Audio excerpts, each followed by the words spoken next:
Hi, in this video we'll talk a bit about HTML-based user interfaces. You may notice that in the App Manager there are some applications that got two blue icons in them instead of one. For example, in Industrial Robot we got two blue icons. Both of them are runnable. So for example, if we run the second one, after some time it will show just a scene without any user interfaces, and when we run the first one we'll get a preloader and some user interfaces here. So basically what it is about is that this application consists of two HTML files instead of one, and we can more clearly see the structure of this application by clicking on the name of this application. For example, Industrial Robot. It contains the file called index.html and a file called Industrial Robot HTML. So basically these are two HTML files. The Industrial Robot HTML files was generated by the Visual3D App Manager, and index.html was built using a third-party website builder and contains user interfaces. The reason for using this complicated structure is that you cannot create nice, complex, interactive user interfaces with just the 3D editor, because you need text. For example, here we got text, and it is much better to use standard web technologies to represent text, because the text will be much sharper. You can also use this enormous experience and skills of web developers who can create these things with ease, or use some third-party website builder which exists in many numbers. So another thing is that, for example, text will be searchable through the web, and if you make it in a 3D scene, it will not be searchable. And you can also use many other features of the standard web technologies, such as, for example, make your application mobile friendly, because on mobile you need to restructure your user interface in a different way, and use any other features which make the web.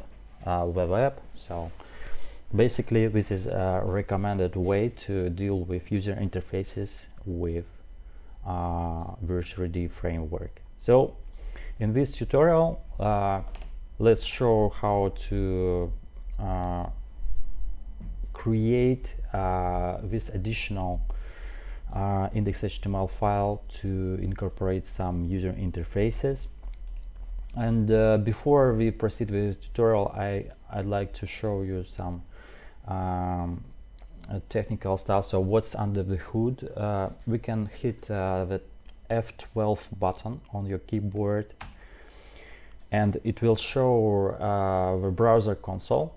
So by default it may show something like this, but you can switch to the more convenient view like this. And here we got basically a Visual3D console which prints some JavaScript messages, and here under the Elements tab we got basically a structure of our application, HTML structure. What we can see, if we click on this first button, we can move our mouse over all these elements and see that they are actually HTML elements. So these buttons, this is heading, this is text, and so on and so on. This is images, buttons again.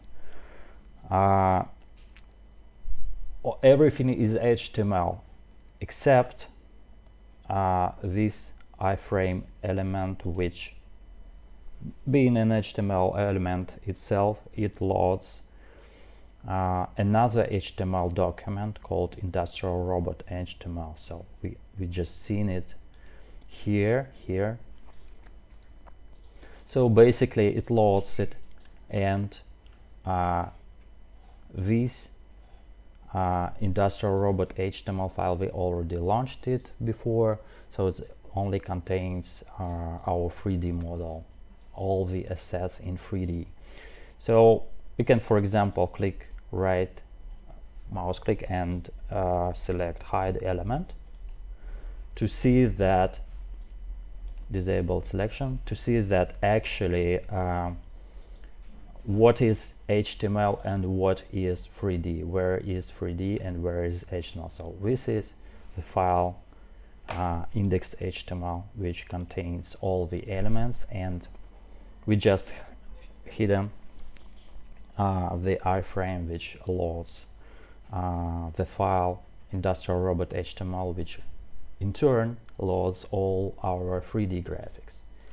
So this is basically the structure of this application, and we can try to create our own simple application quickly, just to show a possible workflow.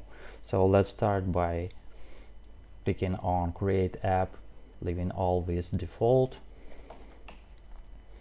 created it successfully, and now we see that by default with only one blue icon exists in our application. So basically it runs our application, and we can click to the, by clicking on the name, we can see the structure, which only displays one HTML file in it. In this tutorial, in this particular tutorial, we just go to user manual. There is a convenient link here, and find the chapter called HTML based user interfaces, which were reworked recently to distinguish between designer approach and developer approach. And we right now, to better understand what is under the hood, we will try the developer approach, and in the second part of this tutorial we'll show you how to use a third-party website builder to create the same thing. So let's just go to developer approach and scroll a bit down. Basically you can read this in detail, but what we are interested in is the listing of our index.html file. So basically what I'm going to do is to copy, maybe review it a bit. So this is basically HTML document with title, meta information, some styles, and what's important, it has an iframe element which loads my awesome app HTML, which I'll close it, which we can see here. So it's basically it's already reading down this name here, and we also got two buttons, hide and show, created as div blocks. So basically let's copy. This is very short listing. Copy it, and you can use some sort of text editor, but the default Windows text editor Notepad looks not very feasible for this goal. So you can use any text editor, but not Notepad. For example, Notepad++, or I will be using VS Code. So I basically copied here. So let's do it again. I'm copying here the listing and save it as index HTML file in my awesome app folder of the application folder. So just save it, and what you can see here, after refreshing this page, the application page, we immediately get our index.html here displayed here in the list. So we can run it, and it actually will display two buttons. They are not working yet. This is because they are not linking to anything in our 3D scene. So let's fix it by clicking puzzles, and we'll be using here, as you can read from the tutorial here, we can just use HTML puzzles in this structure. Let's quickly recreate this. So we got click event for HTML element, which we coded here. So it has ID hide button, so we just copy this ID to the text block, and we turn on parent doc checkbox because we got parent document index.html which contains our button, and this and puzzles are linked to the Verge3D file, so we need to refer to the parent HTML file instead of its own HTML file. That's why we need to check this on. And basically what we do after clicking on the hide button, on this button, we will hide our cube. So let's do it. We use hide operator and target it to cube. Okay, so this is basically work.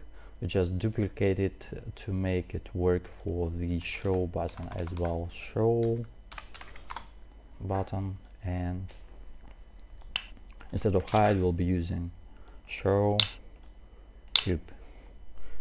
Save, and now we can run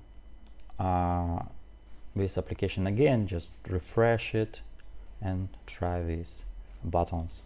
So it hides and shows as intended. Okay, so this is basically it with this tutorial. In the next part we'll show you how to use a third-party website builder to do the same. So because we just copied this listing, but it may be difficult for a designer to create all this from scratch. So we basically will be using some tool which will help us to do this, and this tool will be Webflow. So this part of this tutorial will be covered in the next video. So see you soon.